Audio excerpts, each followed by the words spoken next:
চরমনায় গিয়ে দেখবেন কোনো মাজার নাই। হক্কানি ফিরে এখনো মাজার দেয় না, সাধারণ কবর। এখন দেখা যায় কি মাজার হলে সমস্যা। যেমন শাহজালাল রহমতুল্লাহ আলাই, কে বানাইছে মাজার আমরা তো আর জানি না, কেউ না কেউ বানাইছে। তো বানানোর কারণে সেখানে কি চলছে, মোমবাতি, আগরবাতি, আরো কত কি। শাহপরান রহমতুল্লাহ আলাই আল্লাহর খাঁটি মানুষ, তারা খাঁটি বান্দা। আমাদের ধারণা তারা আল্লাহর অলি ছিলেন, বড় অলি। আমরা তো আর শিউর হয়ে বলতে পারবো না, কিন্তু আমাদের আশা বিশ্বাস, ঠিক কিনা? আমি শাহপরান রহমতুল্লাহ আলাই মাজারে গেছিলাম, ছাত্র জীবনও গিয়েছি। সালাম দিতে গেলাম, সিলেট ঘুরতে যাইয়া জাফলং যাব, সালাম দিয়ে যাই। কবর জিয়ারত করা যায় আছে না? গেলাম জিয়ারত করতে। আমরা জুতা নিয়ে উঠছি, সিঁড়ি বেয়ে ওঠা লাগে, উপরে পাহাড়, পাহাড়ের উপরে ওনার কবর। আমাদেরকে আইসা খাদেম বলল, হুজুর, এই হুজুরেরা জুতা নিয়ে ওঠা যাবে না, জুতা নিচে রেখে যান। আমরা বললাম যে ভাই হাতে করে নিচ্ছি। হাতেও নেওয়া যাবে না, মাজার বড় গরম। বাবা রে বাবা, জুতা নেওয়া যাবে না। পরে যাই হোক, আমরা জোর করে জুতা হাতে নিয়ে উঠেছি। ওনাকে বলছি, শরমিয়া। উঠে দেখি এক লোক সেজদায় পড়ে আছে কবরে। দোস্ত, উনি কিন্তু হক্কানি ফির। মাজার দেওয়ার কারণে সেখানে বেদাত হয়, সেখানে সেজদা হয়, সেখানে শিরিক হয়। আর যেখানে ভণ্ড ফির মইরা গেছে, ওখানে তো শিরকের অভাব নাই, বাজার মিলে যায়। কেল্লাসার মাজারে গেলে কি শুধু শিরিক আর শিরক। মাইজবান্ডার গেলে দেখবেন শুধু শিরিক আর শিরক, গড় পড়থায় সেজদা করছে। আট্রসি গিয়েছিলাম একবার ঘুরতে, মাগরিব পড়ার পরে ঘুরতে গেলাম পীর সাহেবের কবরে, যাইয়া দেখি দুইজন সেজদায় পড়ে আছে কবরের মাঝে। ও বন্ধু, আল্লাহর জন্য যেটা খাস, সেখানে যদি আপনি অন্যকে শামিল করেন, এটার নাম শিরক। আর যে ব্যক্তি শিরক করে, সাথে সাথে তার ঈমান শেষ। যে এলাকায় মাজার আছে, ওই এলাকায় তো শিরকের বাজার মিলে যাচ্ছে। এবার ভালো ফিরক আর ভণ্ড ফিরক। আরে শাহজালাল রহমতুল্লাহ আলাইহির মাজারে মোমবাতি দেয়া হয়, দেয়া হয়নি? শাহপরান রহমতুল্লাহ আলাইহির মাজারে সেজদা দেয়া হয়। আমার দুই চোখ সাক্ষী।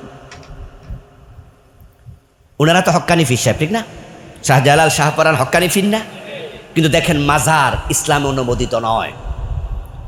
এই জন্য হজরত আবু বকরের মাজার আছে, ওসমানের মাজার আছে, মা আয়েশার মাজার আছে, ফাতেমাতু জাহরার মাজার আছে, খাদিজার মাজার আছে, আবু হুরায়রার মাজার আছে।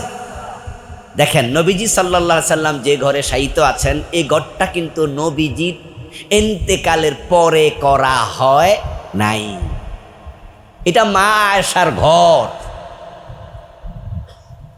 নবীজি যেখানে শুয়ে আছেন, ওখানে ঘর আগ থেকে ছিল, এবং সে ঘরের বাসিন্দা ছিলেন মা আয়েশা। নবীদের একটা সুন্নাহ হলো, নবীরা যেখানে মারা যান তাদেরকে সেখানে দাফন করা সুন্নাহ। যেদিন রাসূলের ইন্তেকাল হয়, সেদিনের দিনটা রাসূলের স্ত্রী ছিলেন তো 11 জন, 2 জন ইন্তেকাল করেছেন, এখন জীবিত আছেন একসাথে 9 জন। নবীজি দিন ভাগ করে দিতেন এক এক দিন এক একজনের ঘরে। যেদিন তিনি ইন্তেকাল করলেন সোমবার, সেদিনটা কিন্তু আয়েশা সিদ্দিকার ছিল না, এটা ছিল অন্য কোনো মা, আমাদের মায়ের, রাসূলের স্ত্রীর। কিন্তু রাসূল সাল্লাল্লাহু আলাইহি সাল্লাম সেদিন কিছুটা অসুস্থ বোধ করছিলেন। ওনার একটু কেমন উসপিস করা, অস্বস্তি। তখন ওই স্ত্রী যার ঘরে তিনি ছিলেন, উনি নবীজি সাল্লাল্লাহু আলাইহি সাল্লামের কাছে বলতেছেন, আপনি কি আয়েশার ঘরে আজকে যেতে চান নাকি? নবীজি মা আয়েশাকে একটু বেশি ভালোবাসতেন তো, এই জন্য ওই স্ত্রী বলতেছে, হুজুর আপনি কেমন কেমন করছেন, আপনি কি আয়েশা সিদ্দিকার ঘরে যেতে চান? নবীজি ইশারা করে বললেন যে হ্যাঁ। তখন তারা রাসূল সাল্লাল্লাহু আলাইহি সাল্লামকে ধরাধরি করে মা আয়েশার ঘরে নিয়ে গেলেন। নবীজি দারুণ অসুস্থ হয়ে গেলেন। মা আয়েশা সিদ্দিকা বলছেন, আমি রাসূলকে পিছন দিক থেকে এভাবে 2 হাত দিয়ে জড়িয়ে ধরলাম, নবীজি আমার এখানে ওনার মাথাটা রাখলেন। এক পর্যায়ে তিনি হালকা জিহবা বের করছেন, একটু এরকম করে জিহবা বের করছেন। পাশে দাঁড়ানো একজন সাহাবী, হতে পারে এটা মা আয়েশার আত্মীয়, একবারে উম্মুল মুমিনিনদের কারো খুব কাছের, মা আয়েশার মাহারাম, উনি মেসওয়াক তার পকেটে, ওটার দিকে রাসূল তাকায় আছে। উনি তখন ভাবলেন, রাসূল কি মেসওয়াক করতে চান? ইয়া রাসূলুল্লাহ, আপনি কি মেসওয়াক করতে চান? একটু হালকা জিহবা বের করছে রাসূল। নবীজি ইশারা দিলেন যে হ্যাঁ। মা আয়েশা বলেন, আমি মেসওয়াকটা নিলাম, এটাকে আমি নিজের থুতু দাঁত দিয়া আস্তে করে এটা মরলাম, নরম করে দিলাম, এরপর নবীজির মুখে দিলাম, তিনি একটু মেসওয়াক করলেন। রাসূলের ইন্তেকালের আগে উনার থুতু আমার থুতু একসাথে মিলেছে। মায়েশা বলেন আমার বুকের ওপর রাসূল ইন্তেকাল করলেন। এখন নবীদের সুন্নাহ হলো তারা যেখানে ইন্তেকাল করেন সেখানে দাফন করা। এখন রাসূল কার ঘরে ইন্তেকাল করলেন? এতক্ষণ তো বললাম, বলেন কার ঘরে? রাসূলের কবরটা কার ঘরে? তো ঘর কি পরে বানাইছে না আগে? কেউ মারা গেলে ইসলাম ঘর বানানোর সিস্টেম দেয় নাই, ঘর তো এখানে আগে ছিল। এই জন্য অন্য অন্য কোন সাহাবীর কবর আপনি পাবেন না, মাজার হয়ে গেছে, এটা ইসলামে নাই। আল্লাহ তাআলা বলছেন মান ইউতিউর রাসূল ফাকাদ আতাআল্লাহ, যে ব্যক্তি রাসূল সাল্লাল্লাহু আলাইহি ওয়াসাল্লামকে অনুসরণ করলো সে যেন স্বয়ং আল্লাহকে অনুসরণ করলো। হ্যাঁ, কোরআনের আয়াত, এটা কোরআনের আয়াত। মান ইউতিউর রাসূলা, যে রাসূলকে মানলো, ফাকাদ আতাআল্লাহ, সে অবশ্যই আল্লাহকে মানলো। রাসূল যদি না আসতেন আমরা কি আল্লাহকে চিনতাম? আরে ভাই, কেউ কেউ বলতে পারে যে না, কিতাব যেহেতু আছে, কোরআন যেহেতু আছে, কোরআন পড়লে মনে আমরা আল্লাহকে পেয়ে যেতাম। তা আমি বলবো কোরআন রাসূল না হলে নাজিলটা হইতো কেমনে? তাহলে কোরআন আমাদের কাছ পর্যন্ত আসার জন্য রাসূল দরকার আছে না নাই? পৃথিবীতে আল্লাহ তাআলা নবী পাঠায় আগে, কিতাব পাঠায় পরে। এবং যত কিতাবে পৃথিবীতে এসেছে সব কিন্তু নবীদের মাধ্যমে এসেছে, নবী ছাড়া কোনো কিতাব আসে নাই। হ্যাঁ, কিতাব যদি আল্লাহ তাআলা নবী ছাড়া আসমান থেকে নাজিল করে দিতেন, আল্লাহ সে ক্ষমতা আছে। যেমন হযরত মুসা আলাইহিস সালামের উপরে যে তাওরাত নাজিল হয়েছিল, তাওরাত কিন্তু কোরআনের মতো নাজিল হয়নি। কোরআন নাজিল হয়েছে রাসূলুল্লাহর কলবে, আর তাওরাত নাজিল হয়েছে সরাসরি লিখিত অবস্থায় কাছের ফলকে। হযরত মুসা আলাইহিস সালাম তাওরাত আনার জন্য তুর পাহাড়ে গেলেন, সেখানে 40 দিন তিনি থাকলেন।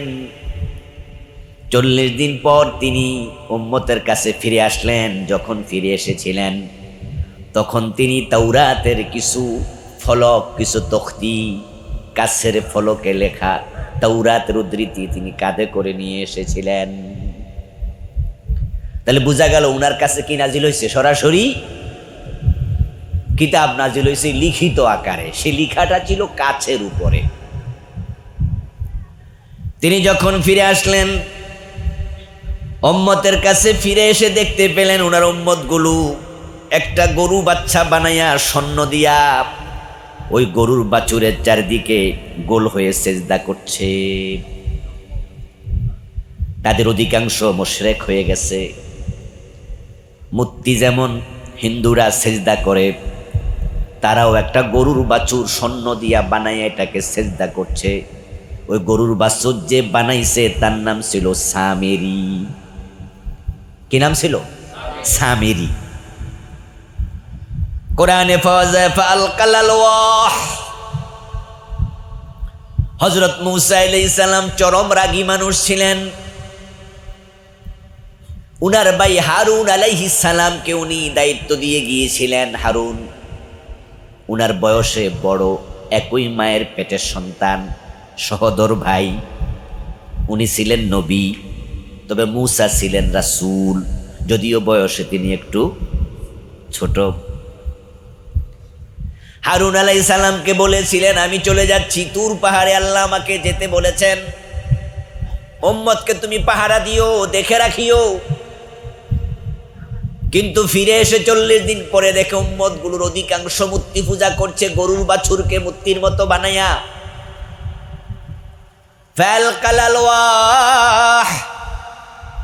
আল্লাহ বলেন কোরআনে, কাদের ওই কাছের ফলকগুলো তিনি ছুঁড়ে মারলেন। রাগী মানুষ তো, রাগের ঠেলা নিজেকে আর নিয়ন্ত্রণ করতে পারেন নাই, কাছের ফলকগুলো তিনি ছুঁড়ে মেরে দিলেন। এই শব্দ দ্বারা বোঝা যায় তাওরাত কোরআনের মতো কলবে নাজিল হয় নাই, ফলকে নাজিল হয়েছে। তারপরে এবার ঘটনা অন্যদিকে যায়, আমার আলোচ্য বিষয় সেটা না। উনি রেগে গেলেন, উনি উনার ভাই হজরত হারুন আলাইহিস সালামের কাছে ফার্স্ট গেলেন, গিয়ে এক হাত দিয়া উনার দাড়িতে চেপে ধরলেন, আর এক হাত দিয়া মাথার চুলে চেপে ধরলেন। তারপরে তিনি ভাইয়া জুররুহু ইলাইহি, এটাও কোরআনের আয়াত, তারপর নিজের দিকে টানতে থাকলেন। এই মিয়া, তোমাকে না পাহারাদার বানাইয়া গেছি, তুমি থাকতে তারা মুশরিক হয় কেমনে? তখন হারুন আলাইহিস সালাম বললেন যে, হে আমার মায়ের পেটের ভাই, আমাকে লজ্জা দিও না, লা তুশবিত বিল আ'দা, এ শত্রুদের সামনে আমাকে ছোট করো না। এই জালেমগুলোকে মানা করছিলাম, তারা আমার কথা শোনে নাই, বরং কাদু ইয়াকতুলুনানি, তারা আমাকে হত্যা করতে চাইছে, আরো উদ্যত হয়েছিল আমার মাইরা লেবে। আমার বন্ধু, আল্লাহ চাইলে কিতাব তিনি আসমান থেকে নাজিল করতে পারতেন। আজকে কোরআন যেমন আমাদের সামনে আছে লিখিত আকারে, আল্লাহ এটা কিতাব আকারে নাজিল করার ক্ষমতাও আল্লাহর আছে। কিন্তু এখন যদি মূসা ছাড়া তাওরাত নাজিল হতো, নবী মুহাম্মদ সাল্লাল্লাহু আলাইহি সাল্লাম ছাড়া কোরআন নাজিল হতো, তাহলে আমরা নিজেরা ইসলাম ওই কিতাব দেখে দেখে শিখতে পারতাম কিনা, এটাই প্রশ্ন। উত্তর হলো পারতাম না। এই জন্য আল্লাহ নবী পাঠাইছে আগে, কিতাব পাঠাইছে পরে। নবীদের বয়স স্বাভাবিকত 40 যখন হয়েছে, তখন তাদের উপরে কিতাব নাজিল হয়েছে। আচ্ছা, আমাদের দেশে যারা ডাক্তারি পড়ে, এই যে কতক্ষণ আগে জাকির সাহেব এখানে ছিলেন, ওনারা ডাক্তার হয়েছে, আর এখানে আছেন আপনারা শিক্ষিত মানুষ। আচ্ছা, ডাক্তারি যারা পড়ে তাদের কি বই নাই, সিলেবাস নাই? কথা বলতে হবে কিন্তু ভাইয়েরা, সিলেবাস আছে? আচ্ছা, আমরা যদি নিজেরা কিছু ডাক্তারি সিলেবাসের বই বাড়িতে আইনা পড়া শুরু করি, আমরাও তো সবাই ডাক্তার হইতে পারবো, ঠিক না? এত সোজা না। যদি টিচার ছাড়া বাড়িতে বৈশা বৈশা ডাক্তার হওয়া যেত, তাহলে তো ডাক্তার তো ঘরে ঘরে তৈরি হয়ে যেত, আর মেডিকেল কলেজে এত কষ্ট করে ভর্তি হওয়া লাগতো না। নবী হচ্ছেন জীবন্ত ইসলাম। আল্লাহ তাআলা বলতেছে, তিনি যা এনেছেন ধরো, যা ছেড়েছেন ছাড়ো, তাহলে ইসলাম মানা হয়ে যাবে।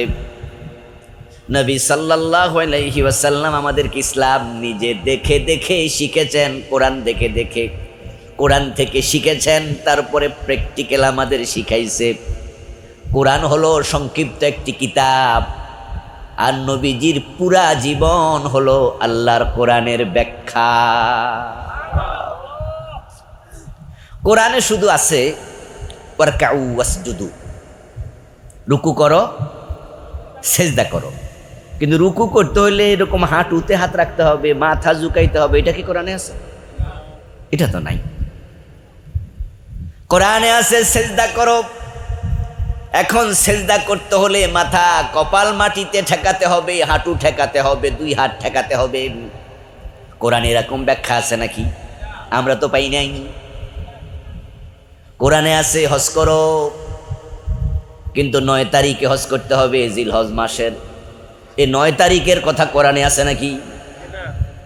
এটা তো কোরআনে নাই। কোরআনে আছে রুকু করো, সেজদা করো, কিন্তু সেজদা 2টা, রুকু 1টা প্রতি রাকাতে। এই ব্যাখ্যাটা কোরআনে আছে নাকি?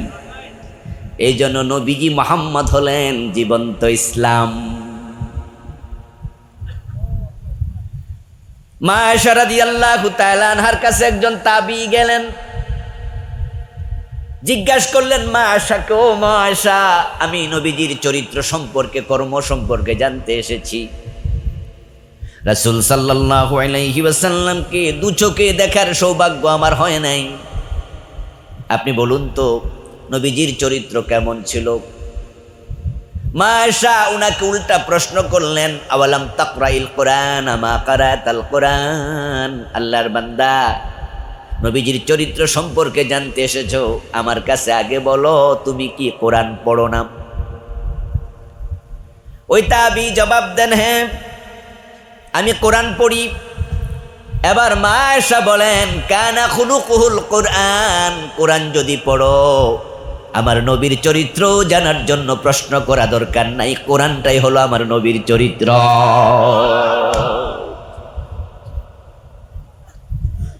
তিনি ওহির বাহিরে চলতেন না, ওহির বাহিরে করতেন না, ওহির বাহিরে বলতেন না, তিনি সরাসরি ওহী দ্বারা নিয়ন্ত্রিত ছিলেন।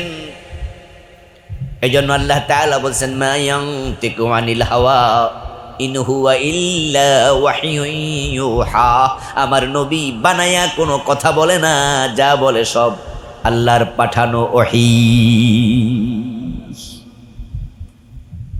এখন নবীজি যদি ইসলাম হয়, নবীজি জীবন্ত কোরআন হয়, তিনি কোরআনের ব্যাখ্যা হন, তাহলে ইসলাম নবী থেকে নিতে হবে, অন্য কারো থেকে নিলে চলবে না। তো আল্লাহ বলছে নবীজি যা করতে বলেছে করো, যা ছাড়তে বলেছেন ছাড়ো। তাহলে আমরা এখানে দুটি জিনিস একসাথে পেলাম, কিছু করণীয় এবং কিছু বর্জনীয়।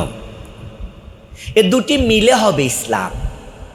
শুধু নামাজের নাম ইসলাম না, শুধু রোজার নাম ইসলাম না, ইসলাম আরো বড়।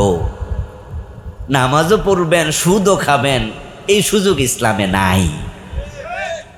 রোজাও রাখবেন, গোশও খাবেন, ওজনে কম দেবেন, মালে বেজাল দেবেন, নামের আগে আলহাস, বইনের হক দখল করবেন, এটার নাম ইসলাম না।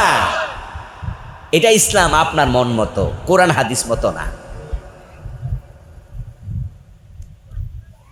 ইসলাম হচ্ছে মা আতাকুমুর রাসূলু ফাখুযুহু ওয়া মা নাহাকুম আনহু ফান্তাহু। নবী যা করতে বলেছেন করো, যা ছাড়তে বলেছেন ছাড়ো। করণীয়কে বাংলায় বলে পজিটিভ, যেগুলো বর্জনীয় এগুলোকে বলে নেগেটিভ। আমরা বলি ইংরেজি বাংলা মিলাইয়া এখন পজিটিভ আর নেগেটিভ, এই জন্যই বললাম, কারণ এ দুটি শব্দের সাথে আমাদের মূর্খ লোকদেরও পরিচয় আছে। বিশেষ করে বিদ্যুতের তার যখন দেয় তখন হেরাও আগে দেয় পজিটিভটা দে, এই নেগেটিভটা এবার লাইন দে। এই জন্য বিদ্যুতের তারেও কয়টা থাকে সংযোগ? এই যে বাতি জ্বলতেছে কয়টা সংযোগ? একটা লাল তার থাকে আর একটা ভিন্ন কালার থাকে। এই দুইটা মিলে বিদ্যুতের আলো জ্বলবে। যদি একটা লাগাই আর একটা না লাগান, কিয়ামত পর্যন্ত জ্বলবে না। দুটো একসাথ করে দেন। এই যে আমি এখন কথা বলতেছি, এই মাইকেল লাইন এখান দিয়ে গেছে, যাই ব্যাটারিতে লাগে নাই, সেখানে কয় জায়গায় লাগছে ক্লিপ, একটা খুলে দেন, এখনই বন্ধ হয়ে যাবে আওয়াজ। বাংলাদেশের মুসলমানদের হালত খুবই খারাপ, যে আমরা জান্নাত সকলে খুঁজতেছি, কিন্তু মন মতো জান্নাত পাওয়া যায় না। ইসলাম তোমার নয়, তাই তোমার মন মতো আমলও নয়। আমি বলি টুপি তোমার, মাথা তোমার, মাপ হবে তোমার, গা তোমার, শরীর তোমার, কাপড় তোমার, মাপ তোমার।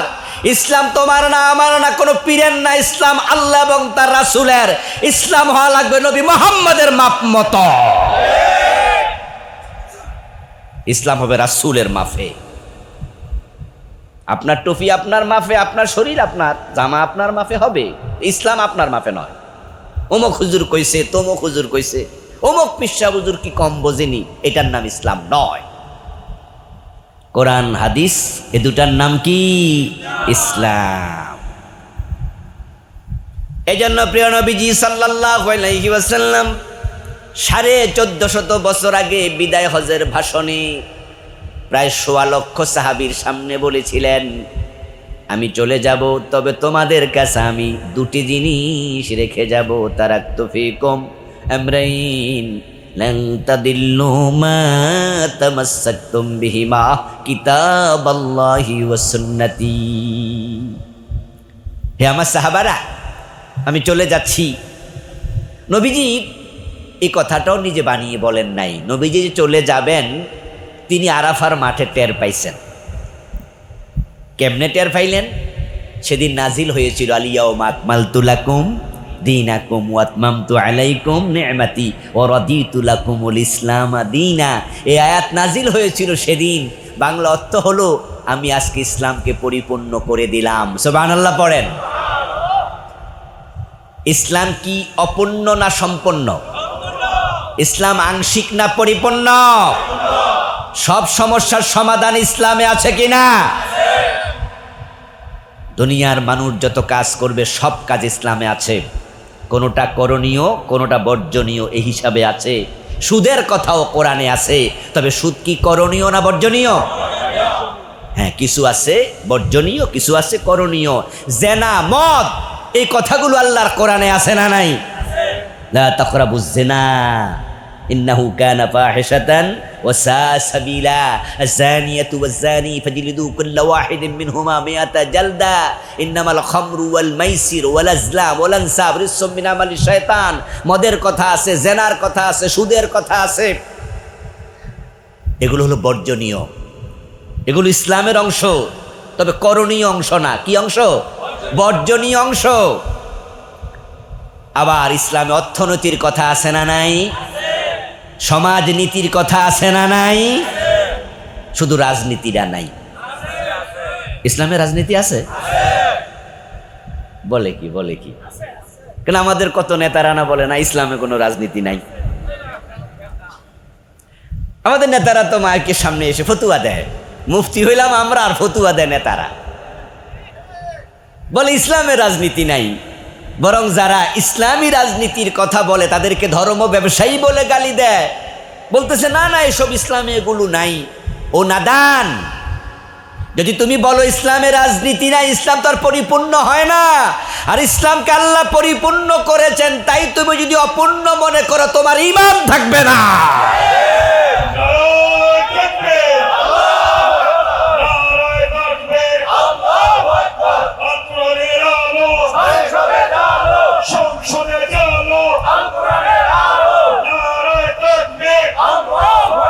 আমার প্রিয় ভাই, এখন ওনারা এই কথাগুলো কেন বলে জানেন?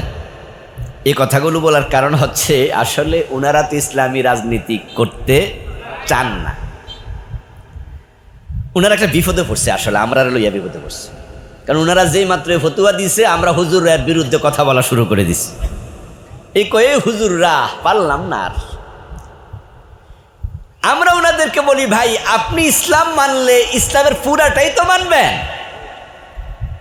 আরে আল্লাহর বাতাস যেমন সবার জন্য, আল্লাহর সূর্যের আলো যেমন সবার জন্য, আল্লাহর বৃষ্টির পানি যেমন সবার জন্য, আল্লাহর ইসলাম ও পৃথিবীর সব মানুষের জন্য।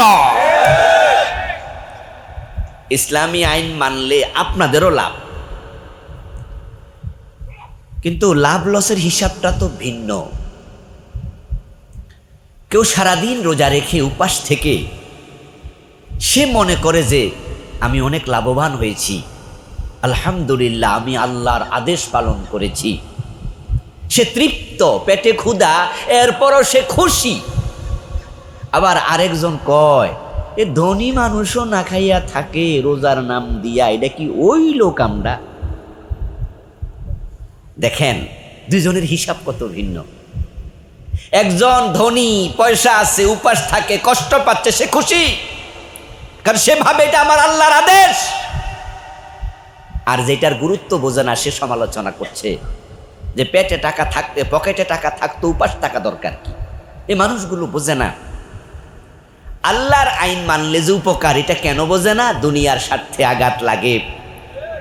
কারণ যদি আল্লাহর আইনের ইসলামী রাজনীতি চালু হয়ে যায় তাহলে চাঁদাবাজি করার সুযোগ আর থাকবে না, টেন্ডারবাজি থাকবে না, অপরাধ করতে পারবে না, দেশের টাকা কানাডায় পাঠিয়ে বেগম পাড়া বানাতে পারবে না। আল্লাহর আইন আসলেই তো ঝামেলা, চোর ধরে কি করা হবে? তখন অনেক নেতা হাতের দিকে তাকায়া কয় আমার হাতও তো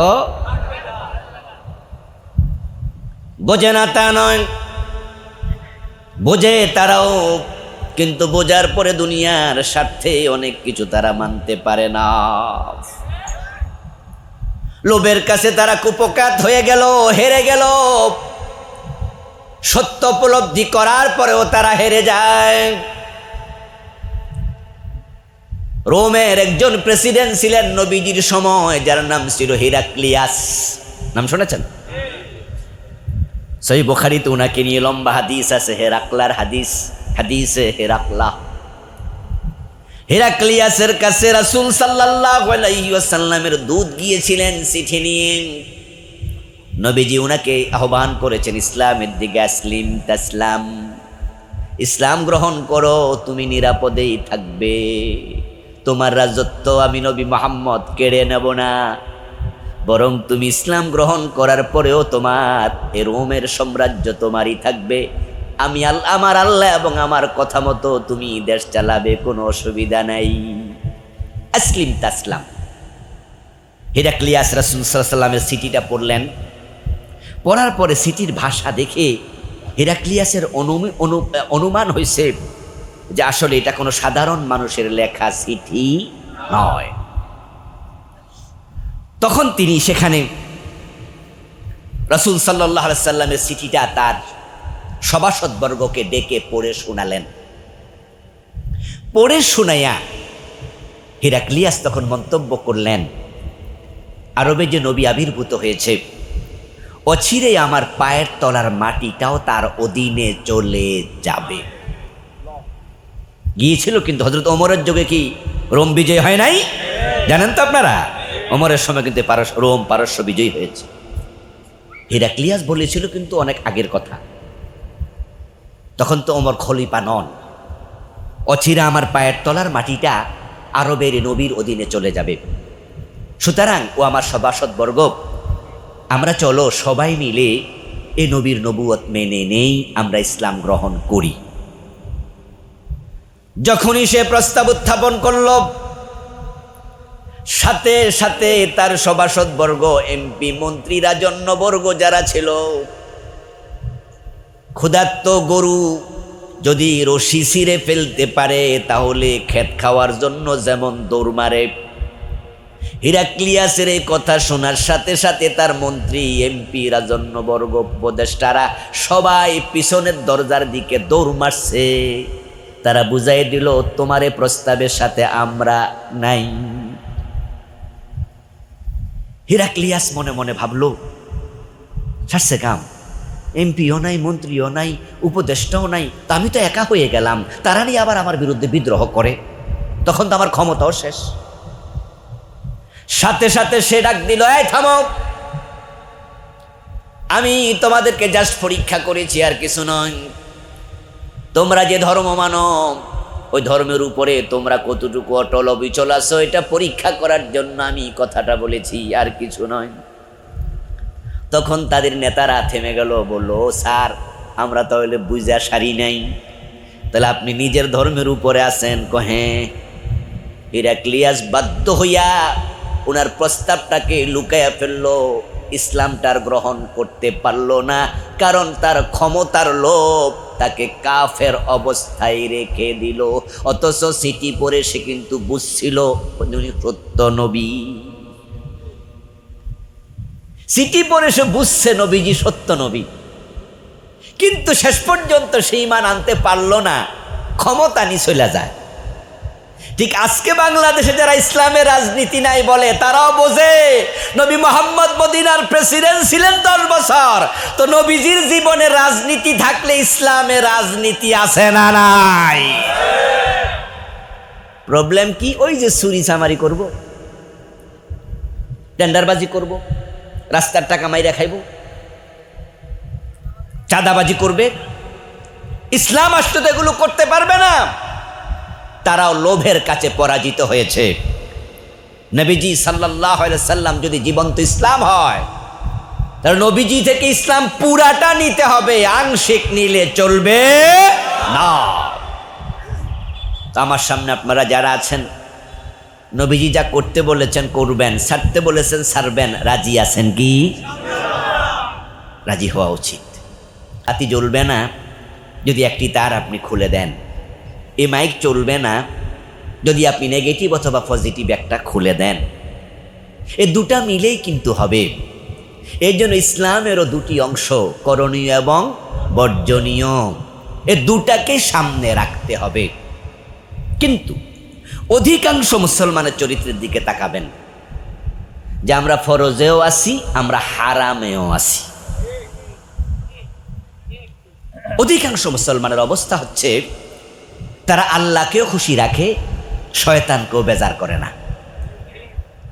তারা একসাথে দুটা চালাচ্ছে, 5 ওয়াক্ত নামাজ পড়ে। এমন লোককে আপনি দেখবেন যে এলাকায় আছে, কপালে কালো দাগ, অথচ উনি লাখ লাখ টাকা সুদে লাগায় বসে আছে। আরে আমার দোস্ত, কান খুলে শুনুন, যে ব্যক্তি সুদ খায় আল্লাহর জান্নাত সে কিভাবে স্বপ্ন দেখে আমার বুঝে আসে না। কারণ নবীজি সাল্লাল্লাহু আলাইহি ওয়াসাল্লাম বলেছেন, হারামগুলো পরিত্যাগ করো, হারাম তরক করো। যে ব্যক্তি সুদ খায় 1 টাকা, তার আমলনামায় 36 বার জেনার গুনাহ লিখে দেয়া হয়। মান আকালা দিরহাম রিবা ওয়া হুয়া ইয়ালাম আন্নাহু আশাদ্দু মিন 36 জিনা। 1 টাকা সুদ খেলে 36 বার জেনা হয়, এর চেয়ে বেশি গুনাহ হয়ে যাবে। তো 100 টাকা সুদ খেলে 3600 বার জেনার গুনাহ হয়ে যাবে। 1000 টাকা সুদ খেলে 36,000 বার জেনার গুনাহ হবে। মুসলমান যদি এই হাদিসটা বুঝতো, তাহলে বাংলাদেশের সোনালী ব্যাংক, জনতা ব্যাংক, অগ্রণী ব্যাংক সহ সুদী ব্যাংকগুলো অচিরেই বন্ধ হয়ে যাবে। আগে বুঝলে আগে বন্ধ হয়ে যেত। কিন্তু আমি তো মাঝে মাঝে বিভিন্ন সুদী ব্যাংকে যাওয়া লাগে, লেনদেন করতে যাই না, বাধ্য হয়ে যাই। আমি একটা কামিল মাদ্রাসার মুহাদ্দিস, সরকারি চাকরি করি। তা আমার বেতনটা তো ইসলামী ব্যাংকে দেয় না, সরকার আমার বেতন দিচ্ছে অগ্রণী ব্যাংকে। তো সেখানে যাওয়া লাগে। কয়দিন আগে একটা কাজে একজন লোককে কিছু টাকা পাঠাবো, বললাম ইসলামী ব্যাংকের অ্যাকাউন্ট পাঠান। বলে, হুজুর সরি, আমার তো ইসলামী ব্যাংকে অ্যাকাউন্ট নাই, অমুক ব্যাংকে আছে। আমি বাধ্য হয়ে সে ব্যাংকে গেলাম, গিয়ে দেখি বিশাল লাইন। অফিসারের রুমে গিয়ে আমি বললাম যে আমাকে একটু সারাইয়া দেন আগে আগে। তখন তিনি আমাকে হেল্প করেছেন, কিন্তু লাইনে খাড়াইলে আমার হয়তো 1-1.5 ঘন্টা দাঁড়িয়ে থাকা লাগতো। এবার বলুন তো, এই সুদী ব্যাংকে যারা লেনদেন করছে, লাইনে দাঁড়িয়ে আছে, সেখানে সব কি হিন্দু, বৌদ্ধ, খ্রিস্টান? সেখানে তো 92% মুসলমান। সুদ খাওয়া হারাম, সুদ দেয়া হারাম, সুদ লিখা হারাম, সুদের সাক্ষী থাকা হারাম। লাআনা রাসূলুল্লাহ সাল্লাল্লাহু আলাইহি ওয়াসাল্লাম আকিলার রিবা ওয়া মুকিলাহু ওয়া শাহিদাইহি ওয়া কাতিবাহু ওয়া ক্বালাহুম সাওয়াউন। নবীজি বলেছেন, লানত করলাম, আল্লাহর গজবের বদদোয়া রাসূল দিলেন যে সুদ খায়, যে সুদ লিখে, যে সুদ দেয় এবং যে সুদের সাক্ষী থাকে। আমি এমন অসংখ্য নামাজি লোককে দেখেছি যারা সুদে টাকা এনে বাড়ি বানায়। এবং আপনি আশ্চর্য হবেন, আপনাদের দাউদকান্দি শহরে যাবেন, হোমনা যাবেন, যেখানে যাবেন যে 10 তলা 5 তলা বড় বড় বিল্ডিং আছে, অধিকাংশ বিল্ডিং এর খবর নেবেন ব্যাংক থেকে লোন আছে। রাস্তায় যে গাড়ি চলে না, 90%টার উপরের ব্যাংক লোন দিয়ে কেনা। তাহলে সুদ কেউ খায়, কেউ সুদ দেয়। নবীজি লানত করছেন যে খায়, যে দেয়, যে লিখে, যে সাক্ষী থাকে, সবগুলা বলছে সমান অপরাধী। নবীজি বলেছেন, লিররিবা 73 বাবান আইসারুহু আন ইয়ানকিহার রাজুলু মাহু। সুদ খেলে 73টা বড় বড় কবিরা গুনাহ হয়। সবচেয়ে ছোটটা হলো নিজের মায়ের সাথে জেনা করা। ওয়াজ আমরা অনেক করেছি সুদের বিরুদ্ধে। আমার সে বড় বড় আলেমরা সুদের বিরুদ্ধে ওয়াজ করতে করতে মরে গেছে। বলুন তো, সুদ কি মারা গেছে না আরো জীবিত হয়েছে? তো ওয়াজ তো অনেক হলো, সুদ তো কমলো না। আসলে সুদ হলো রাষ্ট্রীয় বিষয়, এটা শুধু ওয়াজ দিয়া বন্ধ করা যাবে না। সুদ যদি বন্ধ করতে চান, কমাতে চান, আল্লাহর কোরআনকে ক্ষমতায় নিতে হবে। নারায়ে তাকবীর, আল্লাহু আকবার, আল কোরআনের আলো, সংসদে জালো, আল কোরআনের আলো। আমার প্রিয় ভাইয়েরা, রাষ্ট্র যদি চায় তাহলে সুদের বিরুদ্ধে তারা আইন পাশ করার অধিকার তাদের আছে। আচ্ছা, আমরা তো এখানে মোটামুটি 400-500 লোক বা আরো বেশি হতে পারি, এখানে 10,000 লোক যদি হয়, আচ্ছা বলেন তো আমরা সবাই মিলে সুদের বিরুদ্ধে একটা মিছিল করলে বন্ধ হবে? ধরে না আমি আজকে স্পিকার, সভাপতি সাহেব আজকের প্রধানমন্ত্রী বা প্রেসিডেন্ট, আপনারা সংসদ সদস্য, আমি বললাম যে আগামী সপ্তাহ থেকে এই দেশের সুদ বন্ধ করা হবে, হ্যাঁ বলুন, আপনারা হ্যাঁ বলছেন, সুদ বন্ধ হয়ে যাবে, ঠিক না? এখানে কি সংসদ ভবন আছে? কিন্তু এই লোকগুলো ওখানে গেলে 151 জন, হাজার হাজার লাগবে না, শত শত লাগবে না, শুধু আল্লাহর কোরআনের পক্ষে 151 জন নেতা তৈরি করো, বাংলাদেশের সিনেমা বন্ধ করতে একদিনও লাগবে না, সুদ বন্ধ করতে 6 মাসও লাগবে না, জাস্ট পরিকল্পিতভাবে শুধু সামনে আগাতে হবে। সুদ খাবেন আবার জান্নাত খুঁজবেন, দুইটা একসাথে চলে। আমরা যদি নবীজি যা বলছেন তা ছাড়তে চাই, করতে চাই, যা তিনি তরক করতে বলেছেন তা তরক করতে চাই, তাহলে আমাদেরকে আগে জানতে হবে কোন কোন কাজ ফরজ, কোন কোন কাজ হারাম। দুটি জিনিস আজকে আমি বলবো, শুনবেন তো ইনশাআল্লাহ? আমরা কিছু ফরজ জানবো, কিছু হারাম জানবো, কারণ একদিনের মাহফিলে অনেক বেশি কিছু বলার সুযোগ হয় না। ইসলামে মৌলিক বিষয়গুলো যেগুলো আমরা করি, আলহামদুলিল্লাহ, এগুলো ভালো করবেন, ছাড়বেন না, কিন্তু হালকা মনে করা যাবে না। তার মাঝে 1 নাম্বার যেটা জানবো সেটা হলো ইমানের 5টা জিনিস, মৌলিক ইসলামের 5টা খুঁটি, যেগুলো ফরজ। 1 নাম্বার ইমান, 2 নাম্বার নামাজ, 3 নাম্বার যাকাত, 4 নাম্বার হজ, 5 নাম্বার সওম বা রোজা।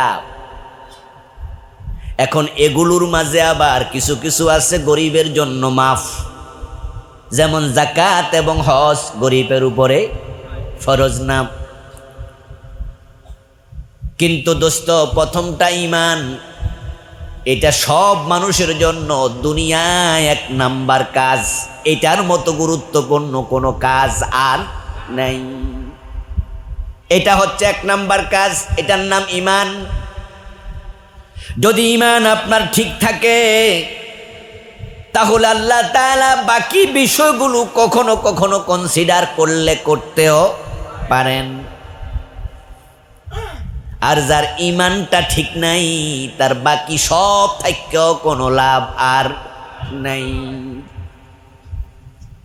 এজন্য যত নবী পৃথিবীতে এসেছেন, সব নবীর প্রথম দাওয়াতটাই ছিল ইমান, ইমান, ইমান। বরং কিছু কিছু নবী তো পৃথিবীতে এমন ছিলেন যারা ইমান ছাড়া অন্য কোনো দাওয়াতই দেন নাই। যেমন হযরত আদম, হযরত শীস আলাইহিস সালাম, ওনারা শরীয়তের দাওয়াত দেন নাই, শুধু ইমানের দাওয়াত দিয়েছেন। কারণ ওই সময় তো দুনিয়াতে মানুষই ছিল না, আদম তো প্রথম মানুষ, তাই সন্তান যাদেরকে পেয়েছেন ইমান শিখিয়েছেন, আর শিখিয়েছেন কেমনে রান্না করা লাগে, গরু জবাই করা লাগে, মুরগি জবাই করা লাগে, ধান উৎপাদন করা লাগে। এজন্য আদমকে বলা হয় আন-নাবিয়্যুজ যারাঈ, শস্য দানার নবী। হযরত নূহ থেকে মূলত শরীয়তের অন্য অন্য বিধান চালু হয়, এজন্য নূহকে বলা হয় আন-নাবিয়্যুশ শারঈ, পৃথিবীর প্রথম শরীয়তের নবী। ঈমান ছিল সব নবীর যুগের দাওয়াত। এই ঈমানটা হলো আমাদের 1 নাম্বার করণীয় কাজ। কিন্তু বাংলাদেশে আজকে এইটার অভাব সবচেয়ে বেশি। নামাজি কিন্তু আছে, আমি আসতেছি সেদিকে একটু পরে। দ্বিতীয়টাই তো নামাজ, সেখানে তো যাবই, কিন্তু আলহামদুলিল্লাহ নামাজি এখনো আছে। বিশেষ করে জুমার দিন তো মসজিদে জায়গাই হয় না। ঢাকা শহরে 5 তলা মসজিদ, 7 তলা মসজিদ আছে, জুমার দিন রাস্তায় নামাজ পড়া লাগে, 7 তলায়ও ধরে না। ওয়াক্তিয়া নামাজে যদিও কিছু কমেছে, কিন্তু জুমা এখনো মুসল্লি আছে, এখনো রমাদানে রোজা রাখার লোক অভাব নাই। প্রতি বছর 1 লাখের বেশি হজে যায়, হাজী সাহেবের অভাব নাই। কিন্তু ঈমানওয়ালার বড়ই অভাব। নবীজি সাল্লাল্লাহু আলাইহি ওয়াসাল্লাম ভবিষ্যৎবাণী করে গেছেন, ইয়াতি আলান নাসি জামানুন ইয়াজতামিউনা ফিল মাসাজিদি লাইসা ফীহিম মুমিনুন। একটা জামানা আসবে, যেই জামানার মানুষগুলো মসজিদে জামাতের সাথে নামাজ পড়বে, কিন্তু ওই জামাতের ভিতরে একজনেরও ঈমান থাকবে না।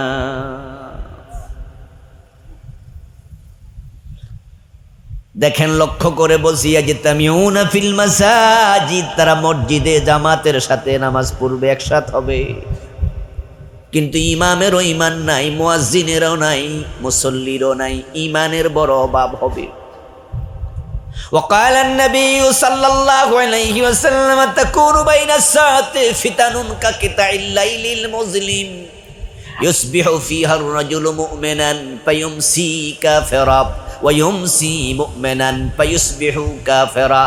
আর একটি ভবিষ্যৎবাণী নবীজি করেছেন, কিয়ামতের আগে এমন ফিতনা বের হবে, ফিতনার যোগে মানুষ সকাল বেলায় মুমিন থাকবে, সন্ধ্যা বেলায় কাফের হয়ে যাবে।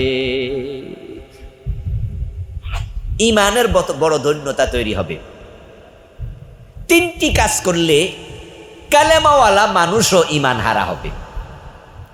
তিনটি কাজ করলে 5 ওয়াক্ত নামাজিও ঈমান হারা হবে, তার ঈমানটা ভেঙে যাবে, ঈমানটা চলে যাবে। অজু করার পর কি অজু ভাঙে না? নামাজে দাঁড়াইলে কি মাঝে মাঝে নামাজ ভাঙে না? আচ্ছা, রোজা রাখার পরেও কি দিনের বেলায় রোজা কারো কারো ভাঙে না? নামাজ ভাঙ্গার কারণ আছে, অজু ভাঙ্গারও কারণ আছে, রোজা ভাঙ্গারও কারণ আছে। আচ্ছা, ঈমান ভাঙ্গার কোনো কারণ নাই?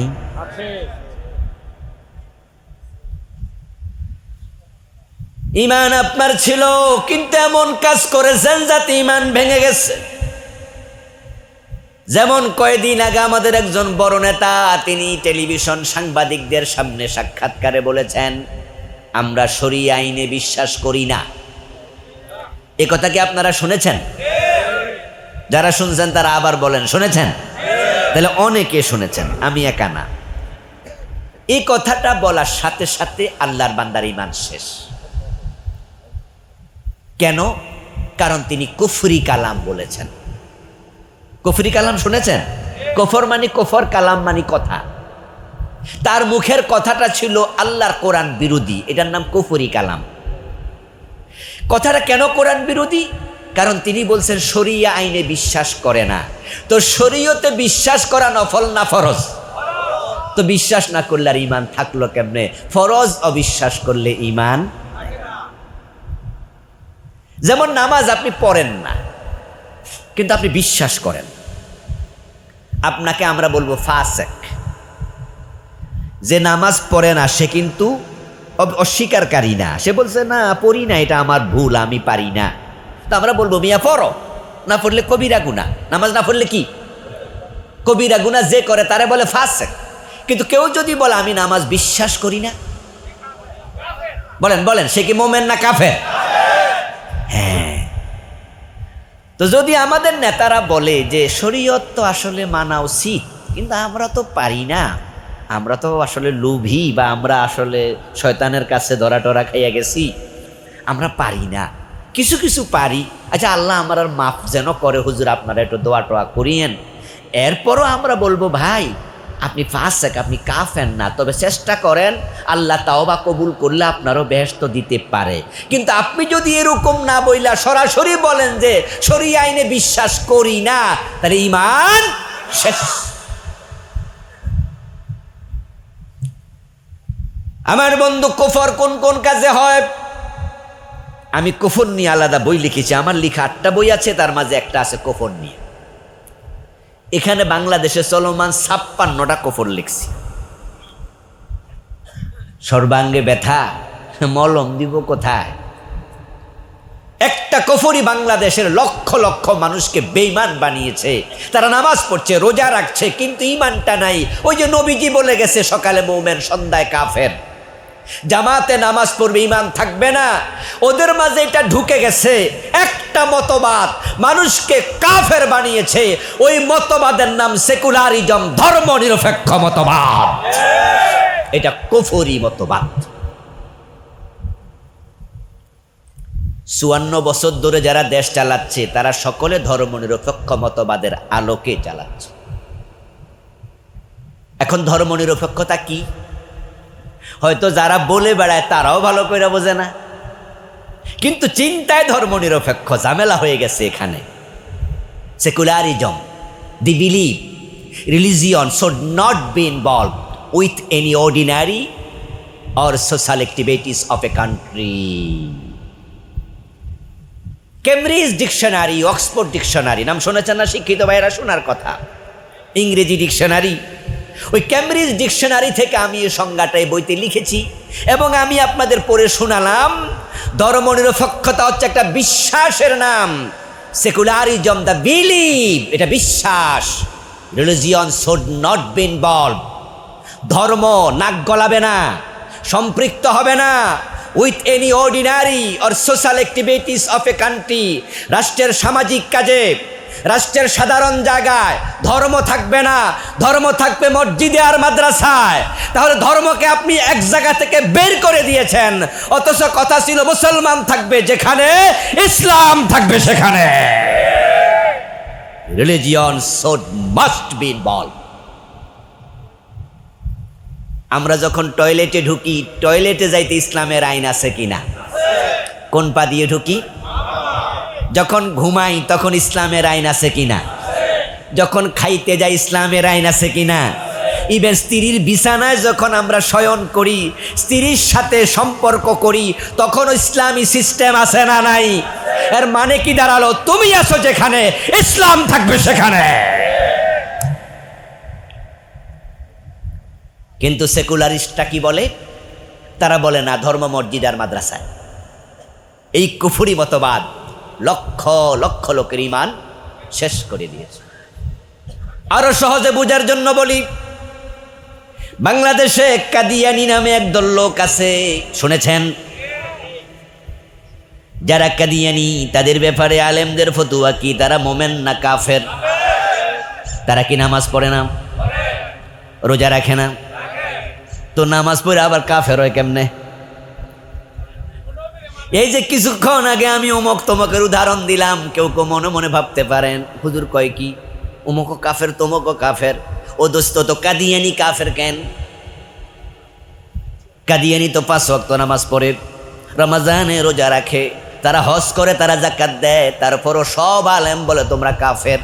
কারণ শুধু একটা, এ কোরআন মাজিদে আছে, খাতামান নাবিয়্যিন মা কানা মুহাম্মাদুন আবা আহাদিম মির রিজালিকুম ওয়ালাকির রাসূলুল্লাহি ওয়া খাতামান নাবিয়্যিন। আল্লাহ বলে আমার নবী মুহাম্মদ শেষ নবী। এই যে আল্লাহ বলল মুহাম্মদ সাল্লাল্লাহু আলাইহি ওয়াসাল্লাম শেষ নবী, যারা কাদিয়ানি তারা কি এটা মানে? 1835 সনে ইন্ডিয়াতে জন্ম নেয় একজন ব্যক্তির নাম গোলাম আহমদ কাদিয়ান। হঠাৎ করে যৌবনে পদার্পণ করে এই ভ্রষ্ট লোকটা নিজেকে নবী দাবি করে বসল। 1835, এখন চলে 2025। হিসাব করে দেখবেন যে 150 বছরের কিছু বেশি। অথচ 1450 বছর আগে আল্লাহ বলছে নবুয়তের ক্রমধারা বন্ধ, নতুন করে নবী হওয়ার সুযোগ আর নাই।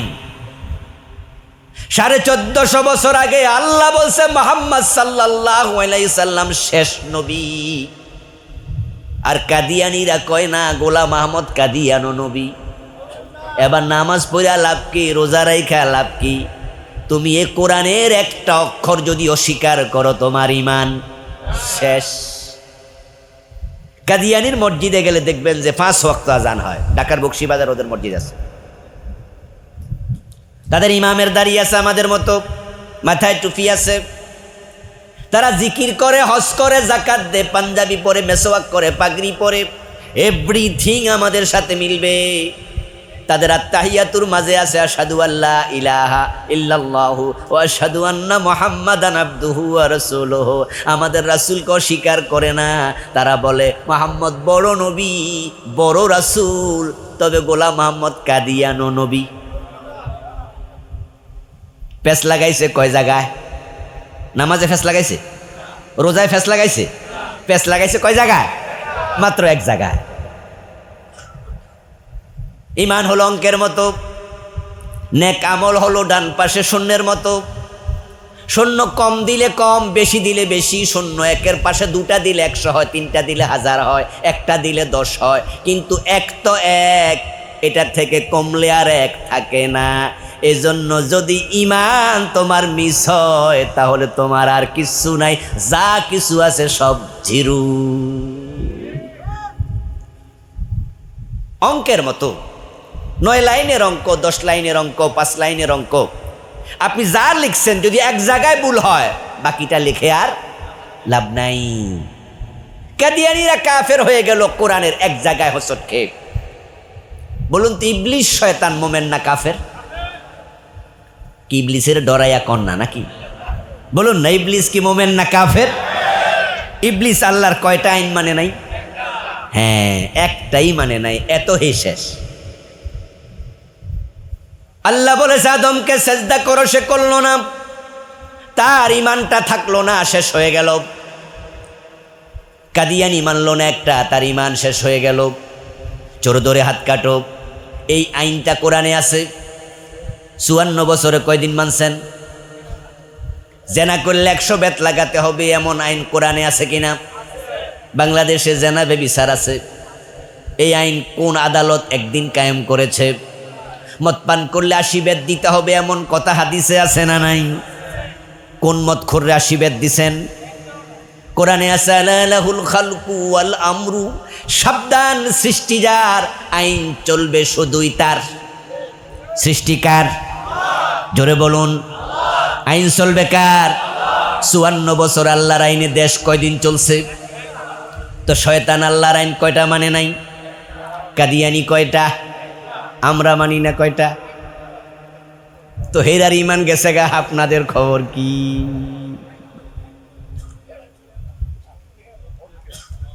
মানে যত ফতুয়া আমরা এদিকে ফিরাই দিই।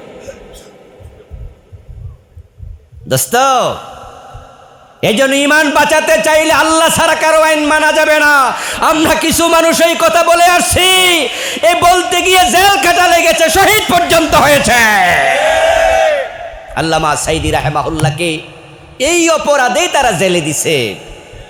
উনি সব মাহফিল একটা কথাই বাঘের মতো গর্জন দিয়ে বলতেন, আল্লাহ ছাড়া কারো আইন মানা যাবে না।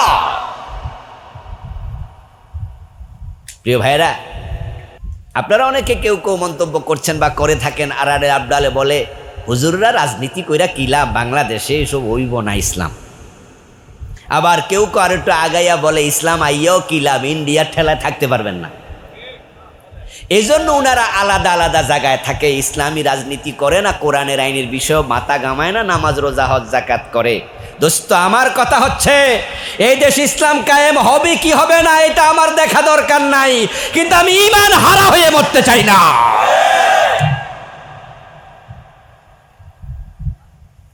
তুমি যদি আল্লাহর আইনের ব্যাপারে নমনীয়তা দেখাও তাহলে তুমি আস্তে আস্তে করে বামপন্থীদের সাপোর্টার হয়ে যেতে পারো। শয়তান তোমাকে ধোকায় ফেলে দেবে। তাহলে আল্লাহর আইন কায়েম না হইলেও অসুবিধা নাই। ইন্না লিল্লাহি ওয়া ইন্না ইলাইহি রাজিউন। নবী মুহাম্মদ সাল্লাল্লাহু আলাইহি ওয়াসাল্লাম আল্লাহর আইন কায়েমের জন্য হিজরতের পথে দোয়া করেছেন, ওয়াজআললি মিল্লাদুনকা সুলতানান নাসীরা। জমিন আল্লাহর বিধান কায়েম করা এতটাই জরুরি, নবীজির ইন্তেকালের পর সাহাবায়ে কেরাম রাদিয়াল্লাহু তাআলা আনহুম নবীজির পরে কে খলিফা হবে, কার নেতৃত্বে ইসলামী সমাজ চলবে, ওই খলিফা নির্ধারণ করার বিষয়ে কথোপকথন করতে করতে তারা 2-2.5 দিন পর্যন্ত দেরি করে ফেললেন। রাসূল ইন্তেকাল করলেন সোমবার, ওনাকে দাফন করা হলো মঙ্গলবার দিবাগত রাতে। বুধবার সোমবার দিন চলে গেল, মঙ্গলবার পুরাটা দিন চলে গেল। কারণ রাসূল উনার পরে কাউকে খলিফা নির্ধারণ করে যান নাই। কিন্তু সাহাবারা বুঝেছে কাজটা রাসূলের দাফন করার চেয়েও আরো ইম্পর্টেন্ট। আমি কি কথা বুঝাইতে পারতেছি? উনি ইন্তেকাল করলেন সোমবারে, অথচ নবীজির হাদিস কি? নবীজির হাদিস হচ্ছে 3টি কাজ দেরিতে করো না, তাড়াতাড়ি করো। একটা হলো কেউ মারা গেলে তাকে দাফন করো তাড়াতাড়ি, নামাজের সময় আসলে নামাজ পড়ো তাড়াতাড়ি, মেয়ে যদি বিবাহের উপযুক্ত হয় বিয়ে দাও তাড়াতাড়ি। নবীজি ব্যাখ্যাও দিয়েছেন, কেউ মারা গেলে তার লাশ দাফন দেরি করো না। লোকটা যদি ভালো মানুষ হয় তাহলে কবর তার জান্নাতের টুকরা, ঠিক না? তার ভালো জায়গায় তাকে তাড়াতাড়ি পৌঁছায়া দাও। দুনিয়াতে রাখছো কেন? এটা তো ভালো জায়গা না, এ তো ভালো মানুষ, তাকে জান্নাতে পৌঁছাও। আর যদি সে খারাপ হয় বোঝা কাঁধ থেকে নামাও। কথা বোঝেন? যদি যে মরে গেছে খারাপ মানুষ হয় তো ওরে দাফন দেরিতে করো না, এর বোঝা কাঁধ থেকে নামা, ফালাই দাও, ওটার গর্তের মাঝে ফালাই দাও। যেখানে সাহাবাদেরকে রাসূল সাল্লাল্লাহু আলাইহি সাল্লাম তাড়াতাড়ি দাফন করতে বললেন, সেখানে সাহাবারা সোমবারে রাসূলকে দাফন করলেন না, মঙ্গলবার পুরাটা দিন করলেন না। মঙ্গলবার দিবাগত রাতে, গভীর রাতে, মা আয়েশা থেকে বর্ণিত হাদিস, মা আয়েশা বলেছেন রাত্র গভীর হলো, তখন আমি আমার হুজরার পাশ থেকে, ওনার হুজরাতেই তো মাটি দিছে, আমি এক পাশের থেকে আওয়াজ শুনলাম সাহাবারা মাটি খুঁড়তেছে। তখন বুঝলাম আমার রাসূলকে তারা কবর দিচ্ছে। এই সাহাবারা দেরি করলেন কেন? যে কারণগুলো পাওয়া যায়, 1 নাম্বার কারণ, পরবর্তী খলিফা নির্ধারণ করতে যে পরামর্শ করছে এখানে সময় বেশি লেগেছে। পরবর্তী খলিফা নির্ধারণ করা রাসূলকে মাটি দেওয়ার চেয়েও তাদের কাছে গুরুত্বপূর্ণ ছিল। আবু বকর চলে গেলেন, ওমর চলে গেলেন, ওসমান চলে গেলেন, আলী চলে গেলেন রাদিয়াল্লাহু তাআলা আনহু, আমিরে মুআবিয়া চলে গেলেন। এবার আসলো ইয়াজিদ। যেই মাত্র আমিরে মুআবিয়া রাদিয়াল্লাহু তাআলা আনহুর পরে ইয়াজিদ ক্ষমতায় আসলো, ইমাম হোসাইন মাথা তুলে দাঁড়ায়া গেলেন, না, তোরে খলিফা মানি না।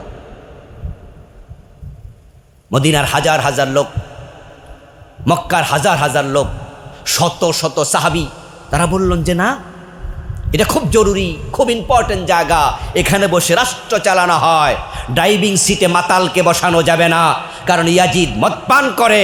মাতাল যদি ড্রাইভার হয়, যাত্রী সহ খালে চলে যায়, তাকে এখানে বসাইলে ইসলামী পথ থেকে সরাইয়া দেবে, ইয়াজিদকে রাষ্ট্র ক্ষমতায় রাখা যাবে না। ইমাম হুসাইন মাথা তুলে দাঁড়ালেন।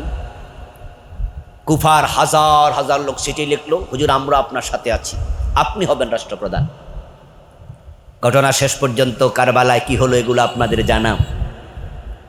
ইমাম হুসাইন রাদিয়াল্লাহু তাআলা আনহুর শাহাদাত, কারবালার সে মর্মন্তুদ ঘটনা, বিয়োগান্তের ঘটনা, এটা কি মসজিদের ইমামতি নিয়ে হয়েছিল? যে মসজিদে কেডা ইমামতি করবো এটা লই আমার হয়েছিল? ইমাম হুসাইন কি মসজিদের ইমামতি নিয়ে শাহাদাত বরণ করেছেন? এটা সবটাই ছিল রাষ্ট্রের ইমামতি। যদি ইয়াজিদকে ইমাম হুসাইন সহ্য না করে শহীদ হতে পারে, এখন বাংলার এই মসনদে 48 বছর ইয়াজিদের প্রেতাত্মারা বসে আছে, যারা সুদের পক্ষে, ঘুষের পক্ষে, জুলমের পক্ষে।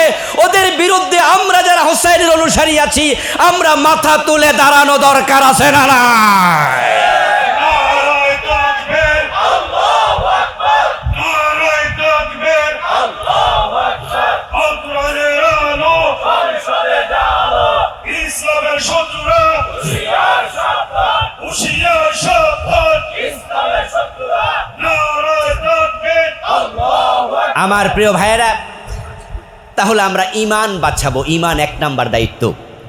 তাহলে ঈমান বাঁচাতে হলে কুফরি করা যাবে না, কুফরিগুলো চিনবো আমরা। আরেকটা হলো শিরক। বাংলাদেশে শিরিক আসেনি?